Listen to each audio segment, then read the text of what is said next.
안녕하십니까. 예, 송국권의 혼술과 김영환 TV가 보내드리는 단일화 방송. 네. 공동 방송, 연합 방송. 공조 방송. 공조 방송. 제가 윤석열 후보, 안철수 후보의 단일화가 상당히 필요하기 때문에 단일화 방송, 연합 정부, 연합 방송, 공동 정부, 공동 방송. 자, 우리 그 김영환 장관님께서는 윤석열 캠프에서 참 많은 일을 하고 계세요. 일단은 지금 여론조사를 종합적으로 체계적으로 계속 분석해서 이렇게 알려드리고 있고, 또 하나 중요한 역할은 이재명 저격수입니다.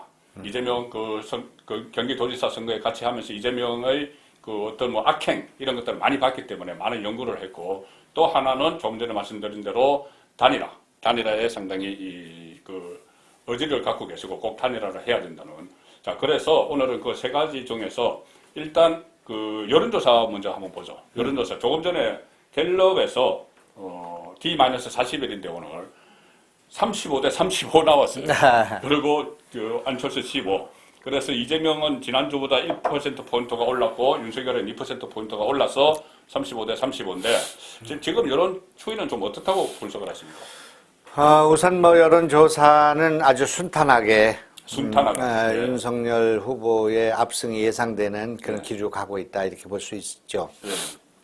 제가 예상한 것은 이제 구정 연휴 있지 않습니까? 예. 구정 연휴 전에 대체적으로 ARS는 전체를 평정하게 될 것이다. ARS 조사에서는 다 이기고, 그 다음에 전화 면접 조사는 약간 들쭉날쭉하지 않겠나. 오차 범위 내에 있지 않겠나. 이렇게 이제 예상을 했습니다만은 지금 나오는 조사 결과로 보면 구정 전에 전 여론조사를 평정하는 거 아닌가. 전화 면접. 그러니까 35대 그렇게 갤럽이 전화 면접. 그거 이제 같은 거라고 볼 수 있죠. 그러니까 이제 요게 이제 어제 그저께 거니까 오늘 하면은 이제 아마 더 뒤집어질 거라고 이렇게 보여지고, 이제 대개 전화 면접에서 비슷하게 나오는 경우는 대개 우리가 5 내지 7% 앞서고 있다 그렇게 보면 될 것 같습니다. 그럼 이 갤럽 35대 35면 그렇습니다. 전화 면접에서는 그러니까는 이 어떤 야당을 지지한다고 말하기가 좀 어려운 그런 것도 있고, 샤이보수. 샤이보수들이 있기 때문에 이거 아마 한 7% 앞선다고 봐야 됩니다. 그리고 이제 그 샤이보수보다 더 중요한 것이 이제 알뜰폰 천만에서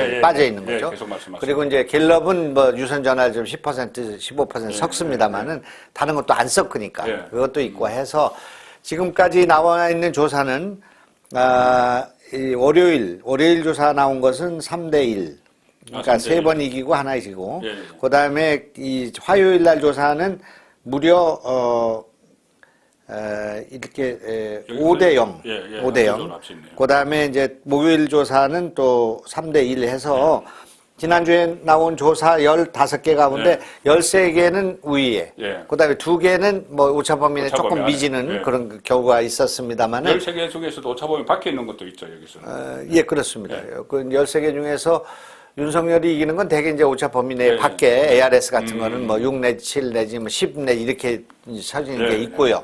근데 이제 제일 중요한 것은 이 전체 여론조사, 15개 조사, 아니면 지금 11월 5일부터 지금까지 한 100개 조사, 100개 조사가 이재명 지사의 지지율은 다 30%에 있다는 거예요. 딱 묶여있죠. 33, 34, 35에 묶여 있고요. 여기 이긴 것도 35대 35 아닙니까?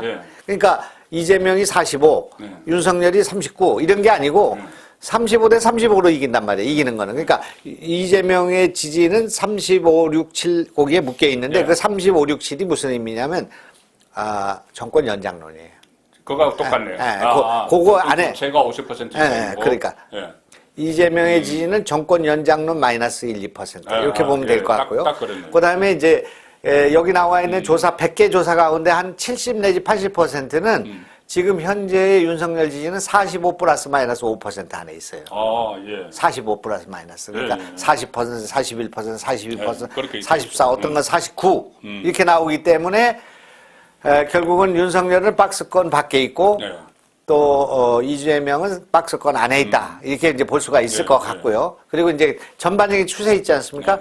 득점원이 있고 또 실점원이 있는데 지금 모든 것의 실점원이 전부 이재명에가 있고 득점원은 전부 윤석열가 있어요. 그러니까 윤석열은 이제 일단 제일 지금 심각했던 게 본부장 아닙니까? 본인이 말실수하는 거, 그다음에 부인의 리스크, 그다음에 장모 리스크 이게 다 어느 정도 해소되거나 완화되는 그런 상황이 있고요. 이제 그런 상황이고 그리고 이제 공약이 지금 아주 효과적으로 아주 그 임팩트 있게 지금 저 뒤에는 강화문 청와대 해체부로. 그거는 아주 좋은 그런 거죠. 우선 국민이 알아먹기가 쉬워. 청와대 해체. 청와대를 국민한테 돌려준다는데 아니 그냥 청와대를 돌려준다는데 나빠하는 사람이 없는 거예요. 그 청와대 이제 올해 출입했는데 안에 경내가 경치가 진짜 좋아요. 그래요? 그 시민에게 개방되면은 아주 좋을 거예요. 박물관이 이렇게 되니까 그게 예. 좋은 거죠. 그런데다가 이제 이재명 역시 이제 오늘 제가 말씀드리려고 하지만 대장동이 6개가 터졌어요. 네. 대장동이 1개가 아니라 6개예요. 대장동이 6개입니까? 6개. 네. 6개가 더 터졌어요. 7개의 대장동과 싸우게 됐어요. 하나는 이제 두산 사옥 대장동. 예. 그 다음에 차병원 대장동. 예. 그 다음에 또 그 네이버 네, 대장동. 뭐 현대백화점 대장동. 그래서 이게 지금 165억 성남판 미륵 사건이 터졌죠. 예. 이것만 갖고도 선거가 안 되게 돼 있어. 그러니까 앞으로 매달려 있는 쇳덩어리를 들고 뛰어야 되고 그 윤석열은 가볍게 뛰어야 되는 그런 상황이 됐다. 이재명은 매달려 있는 쇳덩어리를 들고 뛰게 되는데. 그렇죠. 쇳덩이를 들고 뛰다가 교도소로 가게 돼 있어. 지금 이게 상황이. 예? 근데 그것이 제가 볼 때는 왜 제가 3년 6개월 전에 이걸 문제를 제기했는데 그리고 고발도 했는데 왜 지금 나오느냐 이거예요. 그 결과가. 네. 그것이 레임덕이다 그런 얘기예요. 제가 볼 때는. 문재인의 레임덕이기도 하고 이재명도 레임덕 같아요. 그러니까 그 전에는 그 미래 권력, 다음 권력, 차기 권력 이래서 뭐 수사기관이나 이런 데서 상당히 좀 조심을 했는데 이제 보니까는 다음 권력이 아닌 것 같거든요. 그래서 이렇게 뭐 여러 가지가 동시다발적으로 터지는데 그쪽으로 넘어가기 전에 그러면은 이렇게 이번 설 연휴 밥상머리 민심을 계기로 이제 완전 성체를 잡는다는 그 판단이 있으잖아요. 그러면 안철수가 단일화 안 해도 되나요? 이제 안철수는 단일화를 하려면 단일화 안 하고도 이길 수 있는 상황이 돼야 순조로운 단일화가 됩니다. 그런데 단일화하면 지는 상황이 되면 안철수 대표가 조금 더 과욕을 부릴 수가 있어요. 자기한테 후보를 양보하라 이렇게 될 수가 있거든요. 이제 그렇게 되면 뭐가 복잡해지는 거예요. 그러니까 그런 노이즈와 그런 밀고 당기는 과정 속에서 국민들이 피로감을 느끼게 돼 있어요. 그렇기 때문에 지금 이 상황은 만약 아주 극단적으로 윤석열이 당선될 수 있는 그런 조건을 확보하게 된다면 DJP 연합 같은 단일화가 가능합니다. 그러니까 그때 DJP 단일화를 할 때 JP가 DJ한테 여론조사 무슨 경선하자 이렇게 얘기한 적이 없거든. 그러니까 그 대신에 내각제를 포함한 공동정부론을 동의를 했어요. 그때 JP의 지지율이 아주 낮을 때는 3%가 나왔어요. 그렇게 나왔지만 DJ는 50% 양보하는 그런 선택을 했거든요. 이제 그러니까 그런 면에서 이 DJP 단일화 같은 것이 모델이 될 수가 있고요. 그러니까 윤석열이 지금 이재명을 넉넉하게 3파전 내지 4파전에서 한 뭐 10% 정도 앞서는 상황이 나오고 안철수가 지금 10% 미만으로 좀 떨어지는 상황이 올 때는 안철수 입장에서는 괜히 이런 거를 무리하게 할 필요가 없단 말이에요. 나로 해야지 이긴다. 이렇게 얘기가 설득력이 약하잖아요. 안철수는 이긴데 윤석열을 져야만이 안철수한테 양보한다는 것이 그나마 그 명분을 갖게 되는데 지금은 이제 안철수의 지지율이 윤석열의 지지율을 넘어설 수는 없잖아요. 그래 자꾸 조금 착각하는 것이 정명준 단일화 때 노무현 단일화 때는 정몽준의 지지율이 어떤 조사에서는 노무현 위에 있었단 말이에요. 갤럽에서 위에 있었어요. 위에 있었어요. 한 10% 위에 있었어요. 그렇기 때문에 이것이 단일화라는 것이 정몽준을 하느냐, 노무현을 하느냐는 게 논란이 됐지만 지금은 이게 지금 안철수 지지율이 10%에 있고 이쪽이 30 내지 40으로 가 있는 상황에서는 나로 해야 된다는 게 좀 납득이 약하단 말이에요. 그러니까 그럴 경우에는 이게 이제 무슨 3자로 해가지고 뭐 한다면 보나마나 윤석열이 이길 거 아닙니까? 이제 그렇게 되면 이제 후보를 양보하고 그다음에 총리를 하든지 뭐 경로 보궐에 나가든지 제가 볼 때는 종로 보궐에 나가고 총리를 하는 것이 제일 좋은 방안이라고 생각합니다. 그거 염두에 두고 종로를 전략지역으로 한 거 아닐까요? 그래서 이제 그렇게까지는 아직 우리 당은 생각 안 하는 것 같아요. 이제 그러나 안철수와의 단일화를 해야 되는 것은 집권하고 난 이후에 제가 지금 여기서 처음 얘기하지만 집권하고 난 뒤에 6개월 이내에 윤석열 정부는 최대의 위기가 옵니다. 그렇게 되죠. 아, 국무총리도 임명 못하고. 임명 못하고 막 질질 끌고 개혁은 제대로 안 되고 민노총이 지배하는 언론이 막 그 집중적으로 조지고 그 원한이 있잖아요. 그 정권 뺏기는 원한을 막 목리를 부리고 뭐 난리를 치고 산하기관 600, 한 500개 정도가 지금 낙하산으로 다 내려가 있는데 한 사람도 못 받고. 그렇죠. 그런 상황에서 개혁 드라이브를 하는데 뭐 청와대는 개방해서 뭐 국민들은 좋아하지만 이게 지금 일이 되는 것도 아니고 안 되는 것도 아니고 막 지금 드림팀 한다고 하는데 계속 하자 걸고 뭐 뒷조사하고 뭐 하면서 이게 맛이 싹 갈 수가 있어요. 그럴 때 야당 후보로 안철수가 옆에 있으면서 계속 윤석열을 때리는 거 하고 여기에 참여를 해서 같이 이렇게 힘을 하는 거하고는 상당히 다른 의미가 있다 그런 얘기예요. 그 중도층 5% 내지 10%가 이 지금 윤석열을 버틸 수가 있어요. 그렇기 때문에 이기기 위해서 안철수가 필요한 것도 있지만 그것보다 더 중요한 것은 정권을 잡은 정권 후에도 안정을 해야 되고 안철수의 경륜과 능력과 자질을 필요로 한다 그런 얘기예요. 그 윤석열 후보하고 겹치는 데가 없어. 하나는 문과고 하나는 이과고 또 이 그 도덕성이나 여러 가지 능력이나 과학기술이나 첨단기술이나 4차 혁명이나 벤처나 이거에 안철수가 강점이 있어. 그러니까 안철수를 옆에서 세우면 딱 마음이 든든한 그 국민들도 마음 놓고 윤석열 찍을 수 있는 상황이 된다 그런 얘기예요. 그러니까 안철수와 결합하는 순간에 선거는 끝나고 선거 이후에도 안정을 구할 수 있기 때문에 안철수를 영입을 안 하면 단일화를 안 하면 지기 때문에 하는 단일화가 아니라 앞으로 길게 내다볼 때 할 것이고 그리고 윤석열은 지금 현재 두말할 나위 없이 윤석열 정부의 최고의 모토는 국민 통합입니다. 그동안 국민을 분열시켰고 이념적으로 분열되고 지역적으로 분열되고 세대 간으로 분열된 걸 이걸 통합을 해야지 개혁으로 가는데 국민 통합을 한다고 그러면서 안철수도 통합 못하면서 다른 거 통합하자 말이 안 될 거 아니에요. 지금 염두에 두고 있는 건 말씀을 하는 걸 보면 민주당에도 나를 우리와 같이 합리적인 생각을 하는 분들이 많이 계시다. 그분들의 도움을 받겠다. 그게 중요하죠. 그것이 지금 노무현 이후에 그 국민 통합을 그 주장한 그런 내용 아니었겠습니까? 그런데 이거를 안철수도 품지 못하면서 한다면 안 되는 거기 때문에 제가 이제 말씀드리고 싶은 것은 우리 당 안에 뭐 피곤하니까 그거 하려면 뭐 자기로 해야 된다고 그러고 뭐 저 윤석열하고 단일화가 0%라고 하니까 신경작 거슬리잖아요. 그러니까 아유 안철수 이제 뭐 싫다 뭐 그런 사람들이 많이 있어요. 그렇지만 크게 생각해야 한다. 뭐 나중에 궁극적으로 홍준표 다 같이 해야 되고요. 그렇죠. 그런 건데 우선 승질 나니까 조금 이렇게.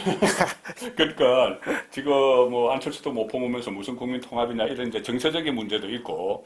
그 다음에 나중에 정권을 잡고 나서 만약에 안철수가 야당으로 있는 것과 같이 하는 것과 완전히 또 다른 것도 있는데 어차피 이 정계 개편을 해야 되잖아요. 정치판을 다시 짜야 됩니다. 안 그러면은 지금 말씀드린 대로 6개월 내에 그렇게 해도 6개월 내에 위기가 올 텐데 좀 있으면 탄핵 이야기까지 막 할 거예요. 이 상태로 지금 같은 그 유서야대의 구도라면은 자 그래서 아마 정계 재편을 하는데도 안철수가 이쪽에 포함되어 있으면은 민주당 쪽 일부에서도 움직이기가 좀 편할 것 같아요. 그냥 바로 윤석열만 있는데 오는 것보다. 뭐 안철수와 뭐 홍준표와 등등 이렇게 해서 우리가 이제 총리감을 갖고 있잖아요. 총리감들. 원희룡도 갖고 있고 뭐 우리 밖에서 그냥 구하기가 어려워. 지금 바로 인수해가지고 이게 뭐 지금 개혁을 가야 될 때. 그런 총리감을 갖고 있다는 게 굉장히 안정되는 거예요. 총리가 있어야 그 다음에 개각이 되고 청와대를 짤 수가 있는 거예요. 그렇잖아요. 그러니까 그런 면에서도 내가 볼 때는 안철수는 더 이상 목리를 부리면 안 된다. 안철수도 지금 과오가 있어요, 지금까지.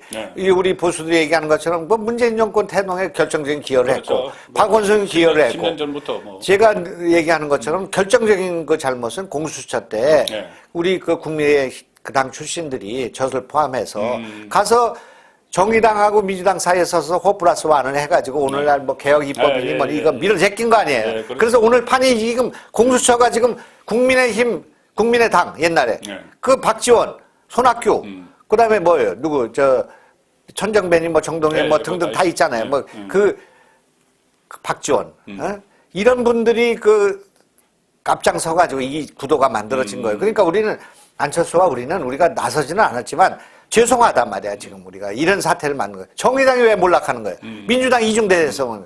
그럼 국민의힘 39석이 왜 3석을 쪼그라들었어, 안철수가. 그거는 바로 민주당 이중대를 한 거예요. 그 정당 비례대표제라는 걸 떡고물을 찾아 먹으려고 공수처 해주고 그걸로 정계 개편이 이루어진 겁니다. 네. 그래서 이게 완전히 지금 민주당의 이중대가 돼가지고 야바이 짓을 하다가 지금 우리도 날아가고 정의당도 날아간 거예요. 네. 그러니까 이거에 대해서 우리가 잘못했다. 그러니까 안철수가 책임이 있네. 그러니까 지금 네. 오세훈 때는 잘했지만 네, 네. 그러니까 정권 교체를 위해서 내 한 몸을 바친다. 그럼 다음 대통령 될 수 있는 거예요. 그렇잖아요. 나이 아직 뭐 지금 아직 60, 갓 60인데 그러면 충분하죠. 예. 오히려 더 좋을 수도 있어. 윤석열보다 더 다음은 지금 이번 대통령은 많이 고생을 하기 때문에 나중에 최고로 다음 고생. 총선에서 최고로 고생. 다음 총선에서 바꿔놓고 어쩔 수 바꿔놓고 요번에 대통령 되시면 이방원 같이 해야 돼. 악역을 해, 악역을. 예. 그러니까 이 윤석열 이분이 지금 뭐 당선되면 좋은 게 한 달 좋지, 그 다음에 나쁘다 그런 얘기. 네, 그럼 안철수 그다음 대통령 하면서 좀 안정시켜 놓는 역할을 하면 되겠죠. 뭐 우리가 이제 그 김치국 마시는 얘기를 하고 있지만 이런 것까지를 내다봐야 그렇죠. 지금 오늘날 정계 개편 할 건가 말 건가 하는 거예요. 예. 지금 이제 딱 이번에 이제 이재명 저렇게 되잖아요. 지금 뭐 분화가 시작돼서 민주당에서 탈당 러시가 시작될 겁니다. 지금 이제 그리고 막 의원들이 이제 말하는 후보를 교체하자든지 뭐 왜 이런 후보를 뽑았느니 뭐 얘기 나올 거 아니겠습니까? 그러면서 그 그룹이 만들어져. 민주당이 두 등치로 만들어진단 말이에요. 특히 친문들은 이재명의 이거에 대해서 벌써 대깨문부터 시작해서 상당한 그 뭐 깨시연인가 뭐 이런 분들이 지금 이재명을 반대하고 떨어져 나오잖아요. 그러니까 결과적으로는 이 지금 김건희 여사의 말이 있잖아요. 우리가 지금 조국을 쳐내고 문재인을 지키려고 하다가 지금 우리가 죽을 뻔했다 이거 아니야. 처음에 그랬잖아. 처음에 이게 지금 내가 여기서 할 얘기 처음 하는 얘기지만은 성남 FC 문제가 중앙지검에 갔단 말이에요 지금. 중앙지검 뭐라고 갔나요? 그때 중앙지검장이 누구냐면은 윤석열이에요. 그럼 거기서 확실히 했으면 끝나는 건데 이거를 지금 저 성남지청으로 보낸 사람이 윤석열이란 말이야. 이걸 우리가 안 한다. 그래서 절로 가려서 성남지청으로 보낸 거예요.